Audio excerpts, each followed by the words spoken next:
The comment of the day is, what if George Lucas bought back Star Wars from Disney? I want to hear your answer to this question in the comments below. The best answer will get pinned. Good luck.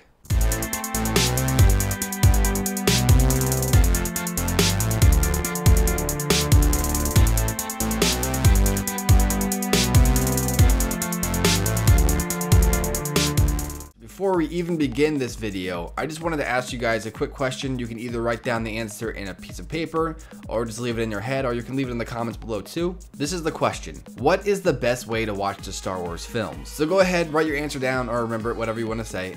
It's most likely going to be episodic or by release date. So episodic would be like 1, 2, 3, Rogue One, and thereon and so forth and what have you. And release form would be 4, 5, 6, 1, 2, 3, 7, Rogue One. So usually those are the two forms that are chosen to watch these films in. But what if I told you there's different ways to watch these films and get different perspectives? It's pretty interesting for sure. So what this video is going to do, it's going to be explaining all the different ways you can watch the Star Wars films and get the different perspectives through the different ways you'd watch them. And of course, you'll understand more of what I'm talking about as the video goes on. But if you enjoy this video, please remember to like and subscribe. And let's begin. So for our first order, get it? First order? Anyways, for the first order, we have episodic form. Now this is probably the one that most people actually use. They watch it from episode 1, then they watch episode 2, then episode 3, then Rogue One, then episode 4, then episode 5, episode 6, and episode 7. And the reason people choose to watch these movies this way, or at least the way I like to watch them this way, is because it's a chronological order. It all makes sense. Each movie leads on to the next one. There's not really any extra surprises that go on with it. Now, of course, there are some setbacks with this order. First off, you automatically see Darth Vader in a different light. We experienced his growing up pains, we've seen him turn to the dark side, and we feel more for him in the original trilogy. So if you do watch it in episodic form, Darth Vader's character is completely different from what you would see if you'd watch it in maybe the release form. But I don't know, there's just something about it that I have to just watch it 1 through 7. Do you know what I mean? I just have to just sit down and watch them all that way. It's always been the way I did it, so I just like to do it that way. Now, another con about this way is because we have episode 1, 2, and 3, and 3 has so much action, and so there's always something going on in episode 3 that when you get to episode 4, and it's kind of more of a slower tone. I guess that's why they made Rogue One 2, is to kind of like ease that tone out to push you into episode 4, and then you're not as riled up. But the problem before was you'd watch episode 3 and you'd get all like hyped and stuff, and then you'd watch episode 4, and it's a fun film, it's a great film, one of the best in the series, but it is tone-wise kind of boring compared to episode 3. So I do think that that's kind of a problem. But with Rogue One, that kind of did fix it a little bit, so that's good. And with all these statements, this is just my opinion. So there you go. For our next order, we have the release order, which is 4, 5, 6, then 1, 2, 3, 7. Now this is what I was talking about earlier.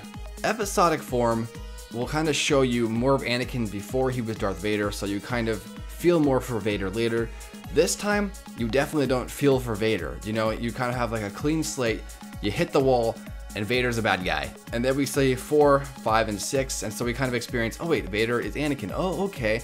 And then we go back and we watch Anakin's story as he grows and turns evil. And then we jump back to essentially Luke's story again, in episode 7, where we meet Rey and all that stuff. And of course, you can watch Rogue One. Now the cons for watching in release order. So you have 4, 5, and 6, which are great films, but compared to the prequel trilogy, they have less action. They have like next to no CGI in them, which is really impressive for when they were made, and how well that stuff holds up.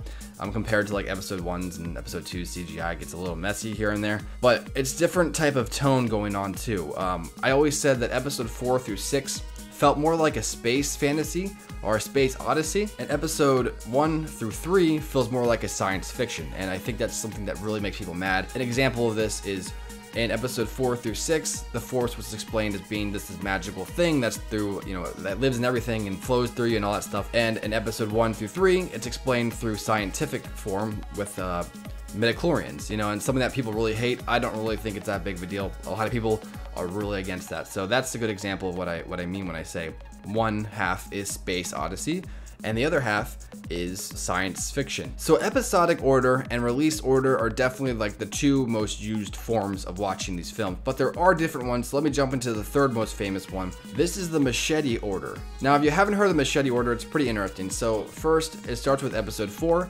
We have Luke Skywalker, and we learn of Anakin Skywalker, who was killed by someone named Darth Vader. And of course, we meet Darth Vader, we grow to hate him a little bit because he's the bad guy.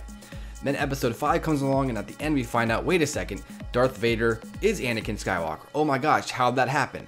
Well, then we go all the way back to episode 2. That's right, Machete form actually suggests that you skip episode 1, or you can at least choose to put it in or not, because overall, although episode 1 does show how Anakin is found by the Jedi, it doesn't actually add much to his turning, because we don't really see anything dark happen in Anakin's life at that time. I mean, you could say Qui-Gon's death could impact him, but we didn't really see rage in the young Anakin at the time. So you can actually either add that to the story, or you don't have to, because essentially Machete form does show Anakin's story, but in a different light. So then we watched episode 2, and then we can see him kind of falling towards the dark side. And then episode 3 comes along, and then we find out how Darth Vader came to be, essentially, how Anakin became Darth Vader, how Obi-Wan came into the ability to have Anakin's lightsaber, all that type of stuff, even how Yoda got to Dagobah, do you know, that type of thing. And then we jump to number 6, and so what this would do, we'd have episode 5 where we'd end with, okay, Vader is Anakin. Okay, so how'd that happen? So then we find out how Anakin became Vader, and now we go to episode 6, and we see the final culmination of these two stories finally meeting at a head point. So I really like the Machete form too. It's definitely a different way to watch these films, but I definitely think of it. It's very interesting. And so then you'd go to 7, and like I said, you can either watch Rogue One in there. If you want to put Rogue One in there at some point, you can do that too, or you can watch episode 1 right after episode 5 too. You don't have to, but that's like one of the things that you can choose to do that. So that's pretty interesting form as well. Now, these are two different forms that I actually created myself. I don't know if maybe someone else got to it first, but from what I saw, I was the first one to make these stuff up. So this next form, it's called the flashback form. So now what happens, you actually start with episode 7. Now hang in here. It's actually pretty interesting. Just hold on. So you start with episode 7. Now, I feel like if you start with episode 7, you can kind of get more of like the newer, younger people who haven't seen Star Wars before into what Disney is trying to create. So you kind of get like this interesting feel of, oh, this is what Star Wars is. Now I'm going to see what Star Wars was. And so you kind of go back and you see all these different films. So like I said, you start with episode 7 and you meet Rey and all that stuff. And then at the end, you meet Luke Skywalker. And then it's like, oh, well, what's Luke Skywalker? How did he get to this point, essentially? So then we go back to episode 4. We experience episode 4. Then we go back to episode 5. We experience episode 5. Then we go episode 6. And then we essentially meet Anakin Skywalker. Now, technically, we met Anakin in episode 5. But episode 6 is where we actually see Anakin return. So then we go back and we watch Anakin's story. So we watch episode 1, then 2, then 3.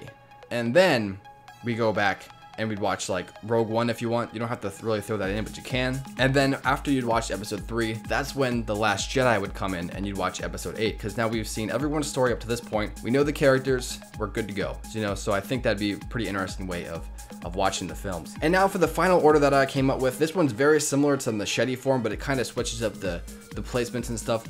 So it's called the jump form. So the jump form, essentially what it does, it introduces us to Anakin in episode 1.